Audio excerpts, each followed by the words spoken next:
오늘 이야기 세계여행은 캐나다 오로라 헌팅을 말씀드리겠습니다. 오로라는 태양 활동에 의해 방출되는 태양풍 중에서 전기성 입자를 띤 플라즈마가 지구 대기권으로 진입하면서 산소나 질소 분자와 충돌하여 붉은색, 핑크색, 녹색빛을 발산하는 현상으로 주로 녹색빛을 띠는 경우가 많이 관측됩니다. 이때의 커튼 주름 현상은 지구 자력선 때문입니다. 오로라를 보려면 옐로우 나이프를 추천합니다. 그만큼 모든 조건이 완벽해 오로라의 관측 가능일수가 세계에서 가장 높습니다.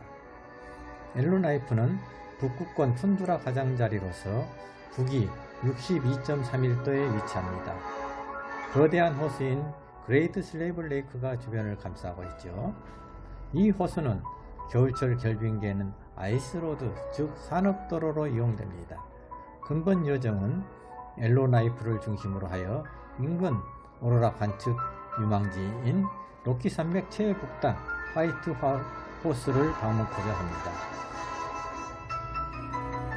화이트 호수는 로키의 높은 산과 계곡을 끼고 앞으로는 들과 크고 작은 수많은 빙하호수가 있는 유콩강변에 자리 잡고 있습니다. 캐나다 관문인 밴쿠버에서 비행기로 2시간 30분이면 도착하고요. 유콩공항에서 알래스카 하이웨이를 따라 이동하면 인근의 아담한 화이트호스 다운타운에 도착합니다. 나는 화이트호스에 도착 후 밤이 깊어가자 오로라 헌팅을 위해 호텔 로비로 나갔습니다. 오로라 관광객을 위해 각 호텔들은 순환하는 셔틀버스를 이용합니다. 오가는 차량이 없는 한적한 컴컴한 도로를 30여 분간 달렸습니다. 그리고 도로변 진여수림 숲속으로 접어들어 인적도 불빛도 전혀 없는 비포장도로를 지나 속칭 오로라 오발베트 전망대에 내렸습니다. 밤은 깊어가고 흰눈이 발목까지 쌓인 생소한 들녘에서 밤하늘만을 응시하고 있었습니다. 눈이 쌓인 둔덕은 온몸을 냉기로 감쌌죠. 몸을 웅크리며 피피에 잠시 들리기를 반복하며 하늘만을 바라보는 하늘바라기가 되어가고 있었습니다. 자정이 지나갈 무렵 녹색빛을 띤 연기들이 스멀스멀 솟아오르더니 유유히 흘러가고 있었습니다. 첫날의 오로라 헌팅은 이처럼 별 감흥 없이 오프닝 행사로 끝을 맺고 호텔로 돌아왔습니다. 다음날 유콩강으로 나갔습니다. 화이트호스는 1900년대 초 사금 채취로 번성했습니다. 이때의 교통수단으로 유콩강에는 증기선 클론다이크가 이용되었는데 현재 그 자리 실물 그대로 보존되어 있습니다. 강 건너편에는 침엽수림이 빽빽히 감싸고 있어 눈이 수북히 쌓인 설국의 유콩강은 수묵화 그대로 시골의 정겨움을 안겨주고 있습니다. 밤이 되자 오로라 헌팅은 다시 시작되었습니다. 오로라를 기다리는 밤하늘은 별들이 총총히 바뀌어 어찌나 빛나는지 별자리를 찾아보는 것도 묘미가 있었습니다. 그리고 오로라를 신들이 요정들을 동원해 연출하는 콘서트라고 생각하고 싶습니다. 시간이 지나면서 녹색빛을 발하는 운무가 나타났다 사라지기를 반복하더니 제법 큰 녹색 구름들이 하늘에 둥실둥실 띠를 두르며 떠다니기 시작했습니다. 그리고 녹색빛을 반짝이는 무리를 형성해 뭉게구름처럼 둥실둥실 흘러갔습니다. 환상적인 아름다움의 탄성이 절로 나왔습니다. 오로라의 멋진 풍광을 즐긴 가슴 벅찬 밤이었습니다. 다음날 핫스프링스 티키니 온천과 자연보호구역 내 북극동물들을 보고 호텔로 돌아갈 때는 한방눈이 내리기 시작했습니다.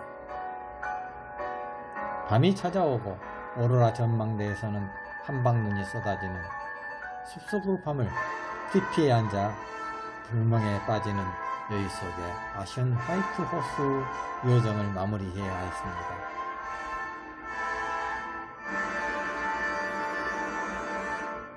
다음날 이른 새벽 유콩공항을 떠나 밴쿠버로 돌아왔습니다. 밴쿠버 국제공항 프레이엄 라운지에서 그동안의 피로를 풀고 오후 3시 엘로나이프로 향하는 비행기에 탑승했습니다. 비행기는 로키 산맥을 넘고 그레이트 슬레이브 레이크로 둘러싸인 엘로나이프 공항에 도착했습니다. 어둠이 짙게 깔린 공항은 찬바람이 거세게 불었습니다. 호텔에 도착한 후 오로라 빌리지에서 보내준 방한복과 방한화를 신었습니다. 그리고 호텔 로비에서 기다리는 다른 팀들과 합류하여 오로라 빌리지로 출발했습니다.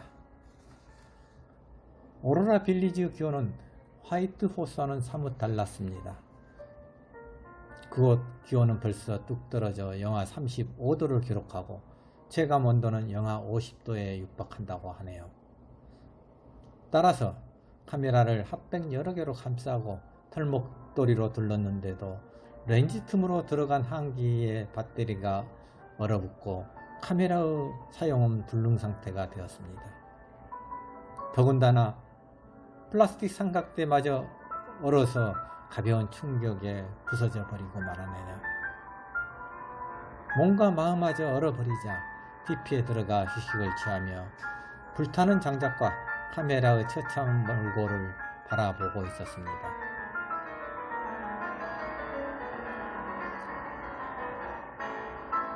그때 TP 입구에서 웅성거리는 소리가 났습니다. 본능적으로 자리를 털고 일어나 밖으로 나갔습니다. 녹색빛을 띤 구름띠가 솟구치며 뭉실뭉실 하늘을 덮어 나가기 시작하더군요. 머리 위에서 하늘을 덮치듯 해오리바람을 일으키며 거대한 오로라의 용트름이 일어났습니다. 숨막히는 우주의 쇼. 하늘의 요정들이 모여 펼치는 콘서트는 이렇게 예고 없이 시작되었습니다. 녹색빛 파도 쓰나미가 우주를 휩쓸고 지나자 지구촌 무대의 콘서트는 장막 뒤로 감춰지기 시작했습니다. 곁에 있던 오로라 빌리지 직원은 이렇게 웅장한 모습의 오로라가 관측되는 경우는 극히 이례적이라고 합니다. 이후 엘로나이프 5일간 오로라 헌팅은 나름 다양한 형태의 빛의 잔치를 보여주었습니다. 그리고 수많은 별들이 가장 가까운 곳에서 선명하게 빛나는 모습을 보며 그들의 이야기 소리를 듣는 즐거움 또한 묘미가 있었습니다. 낮에는 10여 마리의 개들이 코를 실룩거리며 하얀 입김을 내뿜며 달리는 개썰매를 타보았습니다. 얼어붙은 호수 가장자리와 숲속 오솔길을 달리는 경험도 좋았고요. 설피를 신고 산을 오르며 미끄러지고 넘어지며 바람에 날리는 눈들을 맞으며 트레킹을 했습니다. 해가 뉘옷이 기울 때쯤 정상에 오르자 노을진 동토 툰드라 대평원이 눈에 들어오고 이는 또한 색다른 아름다운 풍경을 자아내고 있었습니다. 마지막 날에는 올드타운을 찾아갔습니다. 구도심의 면모를 보는 것도 좋을 듯 싶어서요.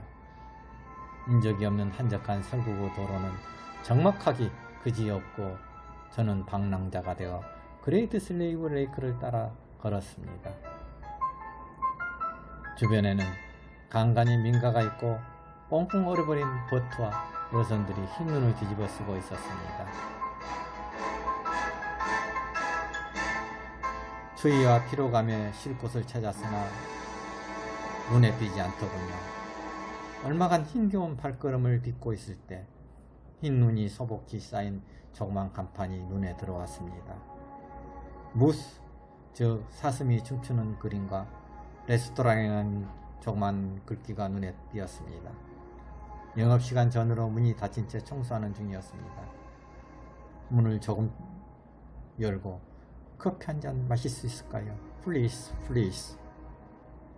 그녀들은 청소 중이라 거절하려다 쳐다보더니 난 저를 창문 옆 난로바로 안내해 주었습니다. 창밖에는 눈이 수북히 쌓인 정원수와 뒤로 담장이 있고 얼어붙은 호수가 보였습니다. 불타는 장작은 몸을 녹여주었고 이내 커피향이 홀에 가득 퍼져나갔습니다. 마음의 여유가 생기고 설국의 얼음성이 가슴속에 스며드는 느낌을 주었습니다. 너무 좋았습니다. 후에 알고 보니 이곳은 버팔로 버거로 유명한 브런치 카페였습니다. 하지만 나에게는 따끈한 커피 한 잔은 더할 나위 없이 좋았습니다. 감사 인사를 드리고 인근에 있는 파일럿 모뉴멘트와 와일드캣을 보고 돌아섰을 때는 주변에 어둠이 깔리고 엘로나이프 밤을 밝히는 네온들이 반짝이기 시작했습니다. 감사합니다.